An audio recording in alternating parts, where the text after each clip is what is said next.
கோபமான கண்கள், கூர்மையான பற்கள், எரியும் முடி, மண்டையோடுகளின் மாலைகள், கழுத்தில் ஒரு சுருண்ட பாம்பு, 4 கைகளிலும் கயிறு, திரிசூலம், மேளம், மண்டையோடு.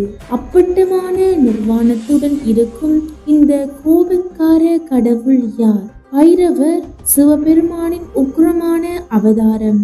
ஒரு நாள் பிரபஞ்சத்தை உருவாக்கிய பிரம்மா நான் தான் உயர்ந்த தெய்வம் என்ற ஆணவத்தில் மூழ்கினார். பிரம்மாவின் ஆணவத்தை அழிக்க சிவபெருமான் தனது 3வது கண்ணிலிருந்து பைரவரை படைத்தார். சிவபெருமான் தனது கோபத்தின் வடிவமான கால பைரவராக வழிபட்டார். கால பைரவர் பிரம்மாவின் 5 தலைகளில் ஒன்றை அகற்றி அவருக்கு பாடம் கற்பித்தார்.